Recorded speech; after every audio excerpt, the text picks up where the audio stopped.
Michigan Governor Rick Snyder, thanks so much for your time. It's great to be with you. You are actually here at the Milken Conference, and you're talking about the success of Detroit, a city that filed the largest municipal bankruptcy in our history. What worked well in Detroit that can be used as a model for other troubled cities across this country? Yeah, well, that's one of the things. When we started the bankruptcy process, everyone thought, well, you've got this monstrous new problem. I actually looked at it the opposite way. Here's an opportunity to put a solution in place for a problem that had developed over 40 or 50 years. And so the key in the Detroit bankruptcy is how well people work together. And it was amazing. We actually did something that was called the Grand Bargain, where we had some of the largest foundations in Michigan and around the country coming together to contribute resources. The state contributed, donors at the Detroit Institute of Art contributed, but we put together a pool of resources, over $800 million, to help facilitate the settlement, in particular to help the pensioners reduce how much cut they would otherwise have to take, and that really helped bring everyone on board. So by the time the bankruptcy was done, there were settlements with every major party. There was only like one class that didn't actually vote for the settlement. Does this mean that government can't solve big problems on its own? No, I view it as bankruptcy is another tool that should be used. It should be used rarely. Because going into bankruptcy is something that you should never aspire to do that. Right. I mean, it clearly shows there was a major failure, but it can be used effectively to get a community back on its feet. And in Detroit's case, it's great. The mayor and the city council just recently approved a balanced budget, a slight surplus. They had to present a 4-year plan. Services have improved dramatically in Detroit. Detroit's a comeback city. I encourage you to come visit. I've been there many times, things. actually. I like Detroit. You, talking about balanced budget, you have done that repeatedly as governor for the state of Michigan, and you're known for your fiscal conservative responsibility, I guess we could I'm call the it. token CPA governor in the country. You are. I've also read some interesting things about you lately, and that is that you're considering a run for president. Any comment on that?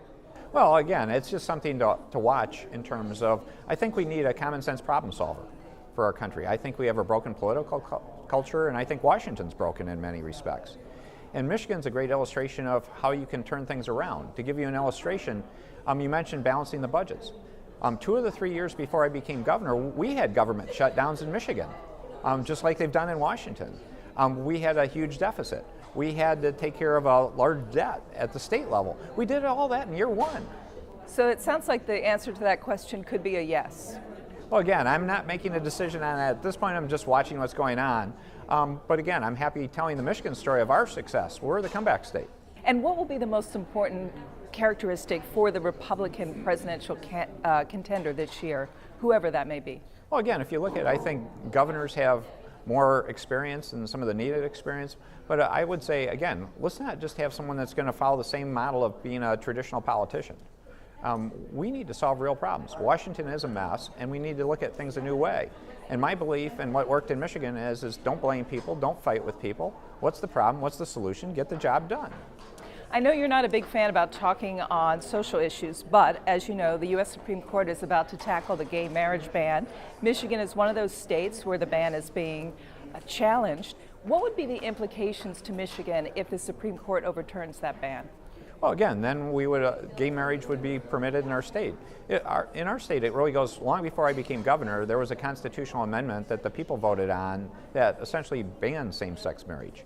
So I appreciate the Supreme Court taking up the case. I hope they get it decided sooner rather than later so we can get some clarity and we can move forward then. What's the biggest challenge you're facing in the state, would you say, right now, going forward? Well, what I would say is there's a huge opportunity. And this is a national issue again, but we're going to lead in Michigan. That if you look at it, we have this issue about needing more middle-class jobs, more good, well-paying jobs. And they're out there, but it requires more training. So I am focused on the skilled trades, career tech education, all that kind of area is not getting enough attention. Because if you talk to most business people, they'll tell you they need more people with those skill sets, and they're great paying jobs. So Michigan's going to lead the country, if I have anything to say about it, in terms of bringing back the skilled trades and having it really grow and being great careers for people. Governor Snyder, great to talk to you. Thank you so much. It's wonderful being with you.